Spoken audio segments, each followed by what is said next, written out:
Welcome to NTD News Today. I'm Kevin Hogan. Let's take a look at our top stories.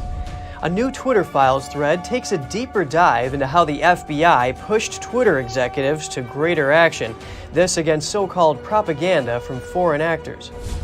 The CDC allegedly removed data on defensive gun use from its homepage. It says the numbers are not accurate, and a judge in California made it easier for residents in the state to object to gun laws. Kari calls for free and fair elections at America Fest in Phoenix. Meanwhile, her team begins inspecting a small selection of election ballots this week. The CIA director warns about the risks posed by TikTok. This while lawmakers on Capitol Hill take action against the China-owned app.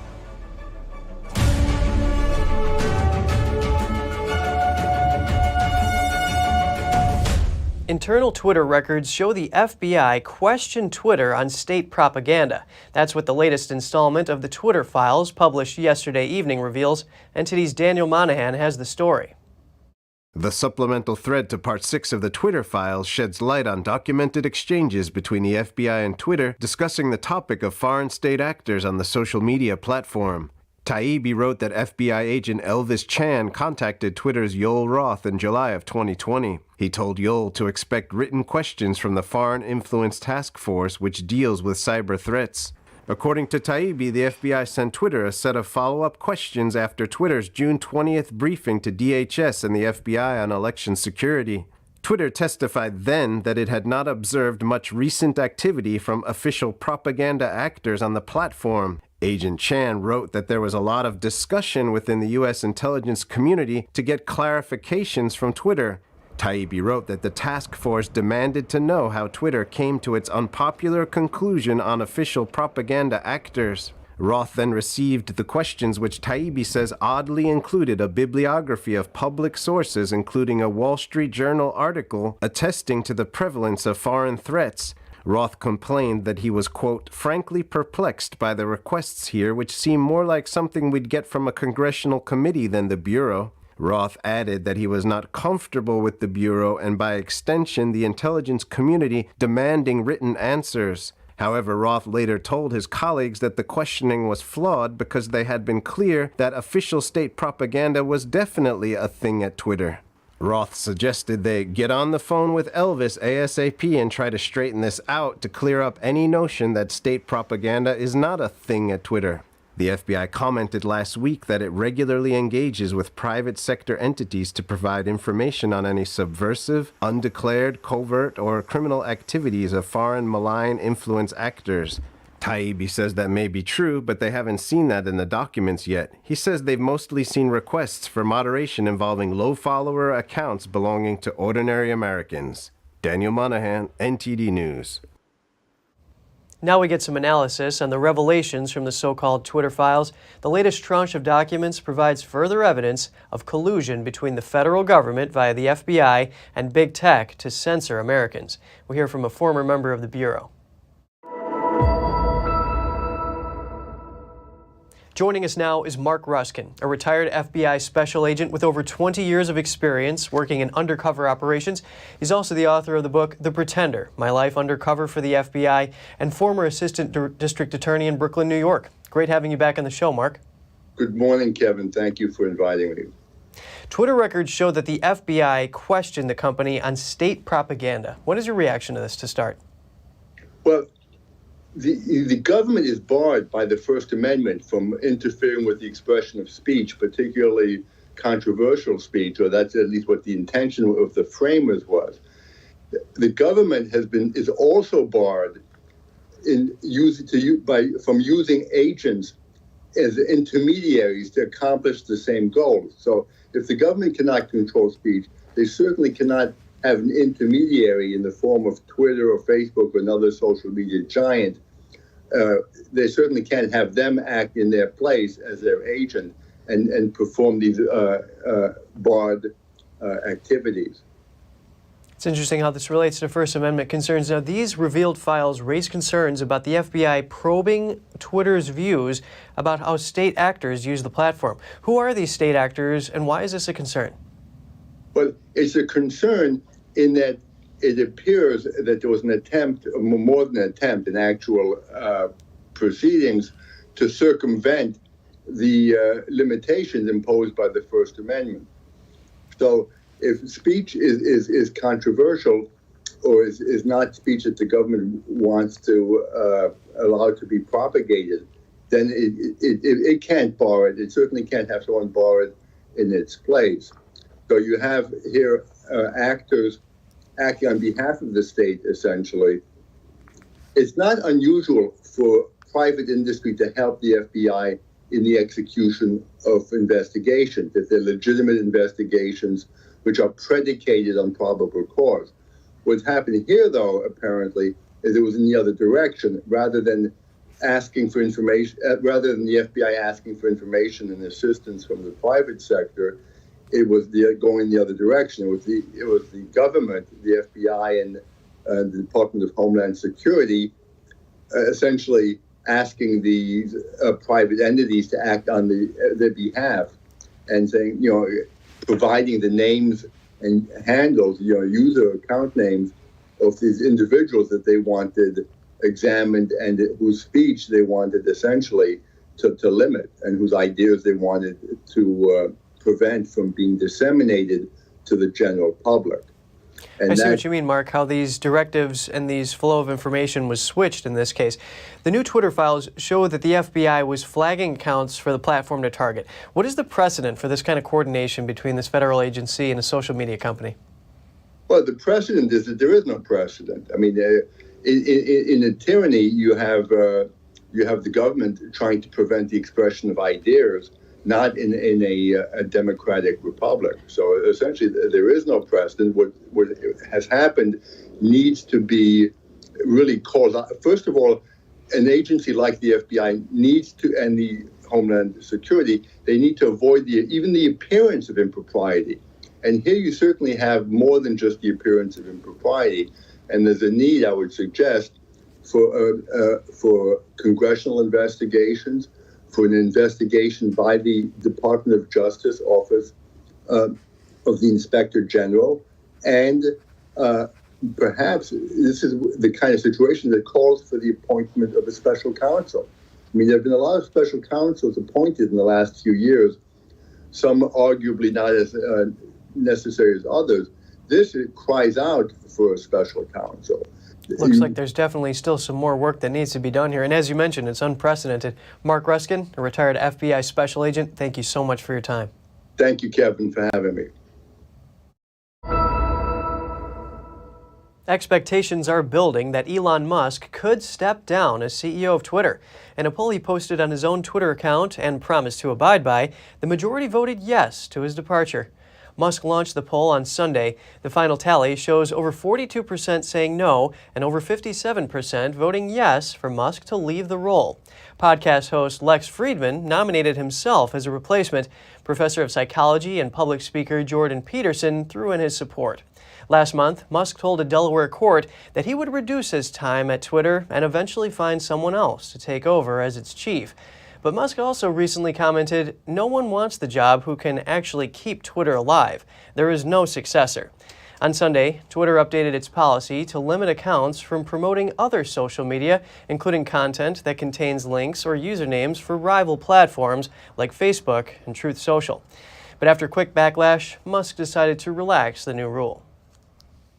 Sam Bankman-Fried arrived at a court in the Bahamas today. The founder of the bankrupt crypto exchange FTX is expected to agree to extradition to the United States. Several news organizations, including the New York Times, reported that Bankman-Fried will give up his extradition fight. Federal prosecutors indicted Bankman-Fried on 8 criminal charges last week that include wire fraud and conspiracy.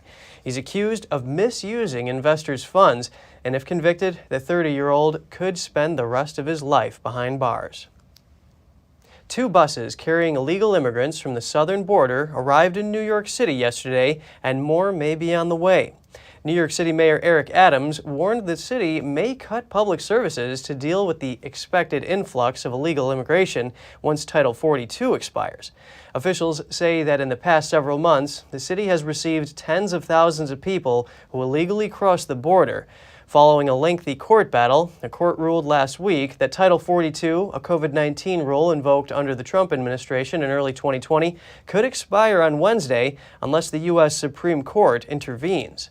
Earlier this year, the New York mayor declared a state of emergency after several buses brought illegal immigrants from Texas. At the time, the city had more than 61,000 people, including 20,000 children, in its shelter system. The CDC allegedly removed data on guns from its website after a private meeting with activists, but not all of the agency's staff agree with that decision. Meanwhile, in California, a judge made it easier for people to challenge gun laws. Here's that story. Newly disclosed emails show that the Centers for Disease Control and Prevention, or CDC, removed data on defensive gun use from its website after holding a private meeting with gun control activists. The paragraph originally stated, "Estimates of defensive gun use vary depending on the questions asked, population studied, time frame, and other factors related to the design of studies." The report, Priorities for Research to Reduce the Threat of Firearm-Related Violence, indicates a range of 60,000 to 2.5 million defensive gun uses each year. The page now says, "Estimates of defensive gun use vary depending on the questions asked, population studied, time frame, and other factors related to study design." Several weeks after the page was published in 2021, an activist said he doesn't agree with the estimated numbers used. Linda Dahlberg with the CDC didn't agree, saying, "We stand behind our fact sheet," which essentially points out that estimates of defensive gun use vary depending on the data source, questions asked, population studied, timeframes, and other factors related to the design of studies. Dahlberg listed 13 data sources. Meanwhile, in Rhode Island, a federal judge last week upheld a newly enacted state law banning the possession of large-capacity magazines that carry more than 10 rounds of ammunition. The state's Democratic governor signed the high-capacity magazine ban into law in June. After that, residents requested a preliminary injunction to block the law, which they argue violates their constitutional rights, including the Second Amendment right to keep and bear arms, among other things. However, the judge upheld the ruling. He says allowing the law to be enforced was in the public's interest. And in California, a federal judge said he will block a provision which he says would discourage people from challenging an incoming gun law in court. The provision would require those who fight the state's gun laws to pay the government's legal fees should they lose in court. The judge says the so-called loser pays requirement would produce a chilling effect that would hinder state residents from suing because they would fear having to pay potentially huge legal fees. However, the judge says he'll not prevent the rest of the statute from coming into force, which would prohibit the sale of certain so-called assault weapons and a ban on guns lacking serial numbers. Kari Lake has vowed to take her election fight all the way to the Supreme Court if necessary. She made an appearance at the Turning Point USA America Fest yesterday in Phoenix, Arizona. NTD's Daniel Monahan has more. They messed with the wrong woman. Lake spoke at length about what she called botched and stolen elections and repeatedly emphasized the importance of what she called free and fair elections. It is the bedrock on which everything that matters to us rests. She used the stage as a call to action as she appealed to the crowd of young conservatives in attendance. The event's website described it as the largest celebration of our constitutional rights and freedoms. Lake discussed hot-button issues like guns, abortions, fentanyl, and the border. We will not have leaders in office that protect our rights unless we have free and fair elections, and we stand up at this very moment. Between criticizing what she called the fake media, her opponent Katie Hobbs, and Maricopa County elections officials like Bill Gates, she promised to remain a thorn in their sides. I think they're all wondering what I'm going to do. I'll tell you what, I'm not just going to knock that house of cards over. We're going to burn it to the ground. In related news, Lake got a small win on Friday. A judge overseeing an Arizona electoral lawsuit ruled that she may appoint an inspector to analyze a small selection of Maricopa County ballots cast in the 2022 election. The inspection may begin on December 20th unless Lake's lawsuit is dismissed beforehand. Lake sued Democrat Katie Hobbs, the current Arizona Secretary of State and Governor-elect, and Maricopa County on December 9th. The lawsuit alleges that, quote, hundreds of thousands of illegal ballots infected the election in Maricopa County. Meanwhile, attorneys for Maricopa County, Arizona, asked a judge to toss Lake's lawsuit last week. In a motion filed on December 8th, they stated that the lawsuit is based on pure speculation about what might have happened during Election Day. They say the claims in Lake's lawsuit are, quote, insufficient for a court to reduce the vote totals in the official certification and alter the outcome of the election, and that Lake's team has not provided evidence of even a single illegal vote. The trial date is set for December 20th. Daniel Monahan, NTD News. Other speakers at the festival include Tucker Carlson, Laura Ingraham, and Candace Owens. NTD has been live streaming this 4-day event. You can find the link on our website, ntd.com. Meanwhile, oral arguments in Kari Lake's lawsuit will start today. The director of the CIA is warning about the dangers and risks posed by TikTok. He is highlighting the Chinese regime's control over the social media platform. Here are the details. CIA Director William Burns discussed social media platform TikTok in an interview with PBS last Friday.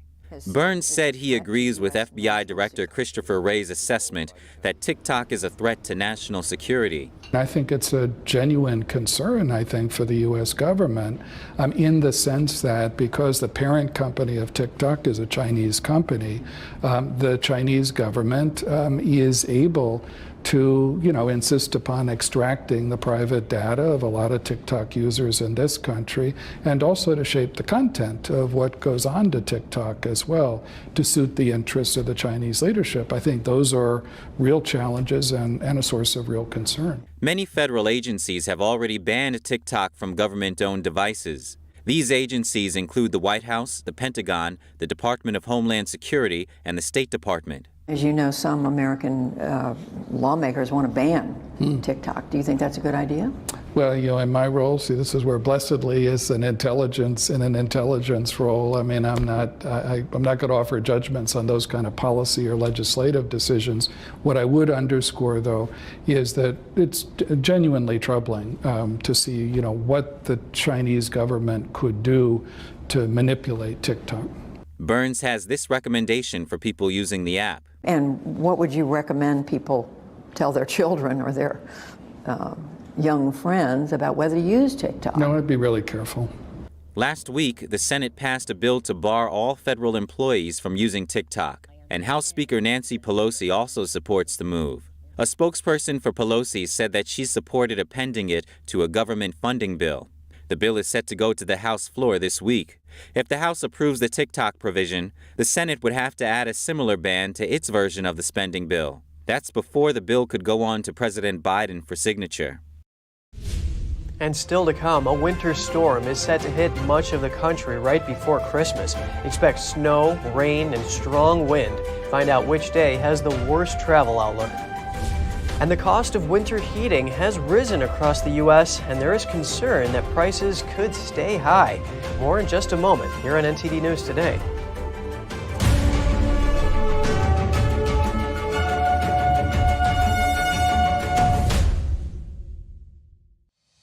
We're entering an unprecedented period of economic turmoil. The economy is unstable, our government is in shambles, and the global war on energy has created a domestic crisis. Americans need a way to protect their financial future. One way to ensure your wealth in retirement is by purchasing physical gold and silver. We can help. You can roll any part of your retirement account into a gold or silver IRA. Better yet, you can open a gold or silver IRA in 5 minutes or less using our online application. Preserving your family's financial legacy is a choice that's always available to you. And when you're ready, we're here to help. Call us and speak to one of our IRA professionals. Let's build your financial legacy together. GSI Exchange, wealth for generations to come.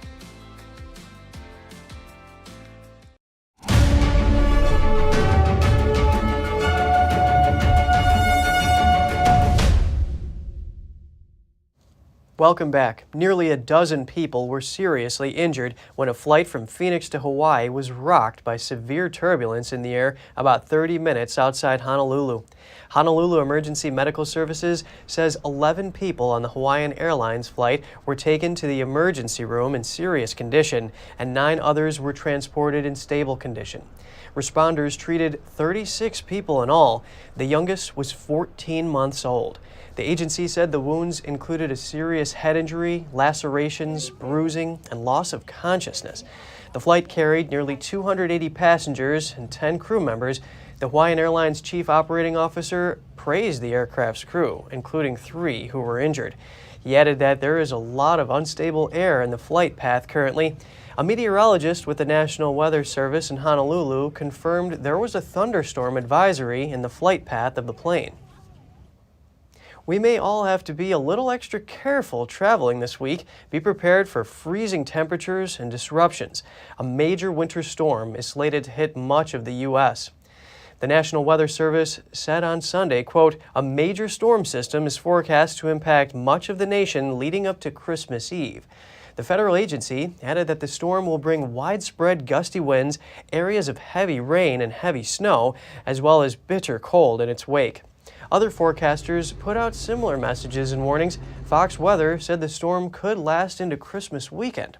According to AccuWeather, the storm will send, quote, "wide swath of snow, rain, and fierce winds from the plains to the Atlantic seaboard."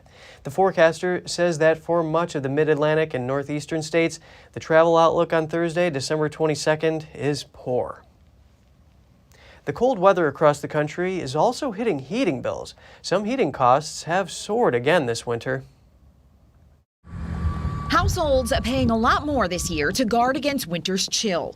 The U.S. Energy Information Administration projected most households would see a jump in heating costs based on NOAA's forecast of a slightly colder winter. We expect because of a colder winter, folks are going to be using more energy to heat their homes. The cost of heating a home with natural gas forecast to rise 28% for the winter, October through March. Heating oil up 27% over last winter. Electric heating costs up 10%. Most of the push in oil and natural gas prices here at home, a collision of supply and demand with uncertainty abroad, like that from Russia's war in Ukraine. As this war continues and as nations choose to further sanction Russia, that would have a large effect on the way commodities are produced, the way commodities move around the global market. And with lingering high inflation pushing up the cost of everything else from groceries to shelter. Even though energy prices have been cyclical in the past, there's a lot of concern this year that these prices will stay high for the foreseeable future. Mark Wolf of the National Energy Assistance Directors Association, which represents state directors of the Federal Low-Income Home Energy Assistance Program, known as LIHEAP, says their recent report found more than 20 million American families behind on utility bills. We've never seen prices this high, along with high food prices and high rent prices. So this is a potential crisis coming. Meaning the winter could prompt more tough choices for some households.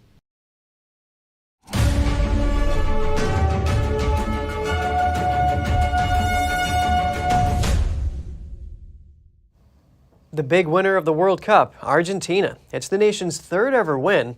Onlookers saw an extraordinary final on Sunday as they beat France 4-2 on penalties. There were smiles all around for Argentina soccer fans as they jumped, danced, and shouted outside of the Lusail Stadium in Qatar, following Argentina's third World Cup win. For these supporters, it was an extraordinary final, with Argentina beating France 4-2 on penalties after Lionel Messi scored twice in a 3-3 draw. After his record 26th World Cup match, 35-year-old Messi claimed the trophy his nation coveted, elevating him alongside Diego Maradona, Argentina's first football god, who carried them to their last World Cup triumph in 1986. Fireworks burst as Messi lifted the trophy in Sunday's post-match ceremony. In Argentina, fans crowded the streets of Buenos Aires, waving a giant flag along with many smaller ones as they rejoiced in the victory. But it was an entirely different scene in Paris. Many French soccer fans held their head in their hands after Argentina snatched the penalty shootout victory. And others, hoping to celebrate on the Champs-Élysées Avenue, headed home in disappointment. In Qatar, French President Emmanuel Macron told reporters, quote, "I would like to tell everyone who is listening to us tonight and who are sad that I share their sadness, but we can be proud of this team." France's Kylian Mbappé became the second man ever to score a World Cup final hat trick. But it was Messi's name to be chanted outside of the stadium Messi with the World Cup, as jubilant supporters relished the World Cup outcome. Biochemistry connects mood and food, which means what you eat changes how you feel. Let's find out more. Here's Gina Marie with Strong Mind and Body.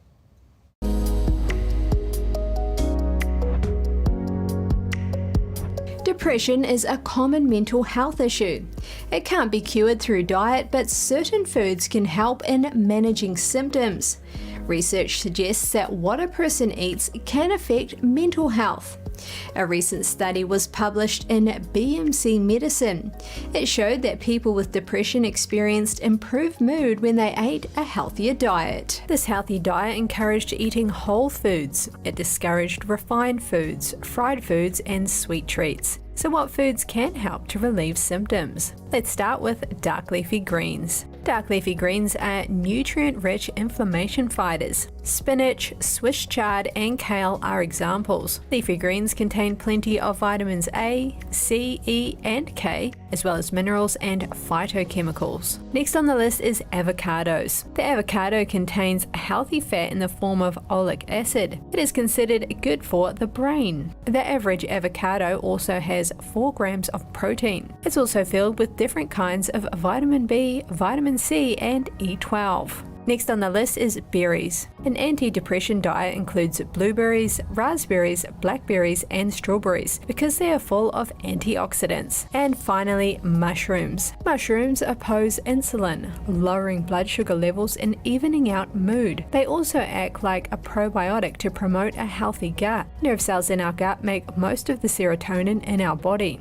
This is an important neurotransmitter. In other words, a healthy gut equals a healthier brain. If you suffer from depression, you need to keep in mind that treating depression with diet may not be enough. If you think you are depressed, see your healthcare professional as soon as possible.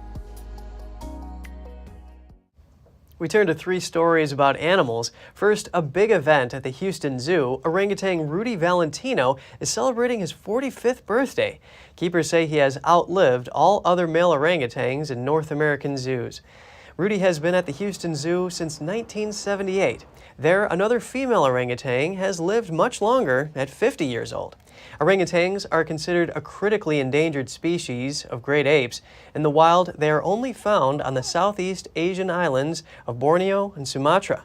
But zookeepers say the species can also become dangerous due to its strength. An adult male orangutan has the power of 8 to 10 men, so they dare not enter the enclosures where the animals live. In Brazil's Rio de Janeiro, Simba the lion is also celebrating a birthday, his 14th. He enjoyed a treat made of meatballs and chicken while visitors sang happy birthday to him. The zoo says the event is part of the local animal welfare program. They hope to create a vibrant lifestyle for the animals and to meet the behavioral needs of each species. The zoo also designed a special enclosure for Simba to recreate his place of origin. Meanwhile, in Australia, 3 escaped camels ventured out onto the streets of Brisbane, the capital city of Queensland.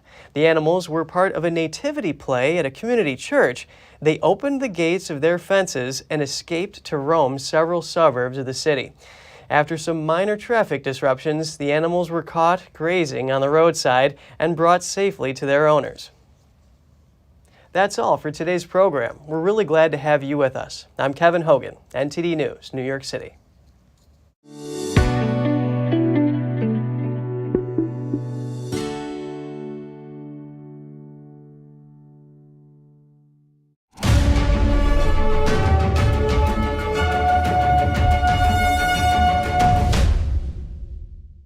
Thanks for watching us on YouTube. Did you know YouTube only keeps selective videos on its platform? So if you want to make sure you get the full picture, just subscribe to our newsletter. Go to newsletter.ntd.com and sign up. It's free.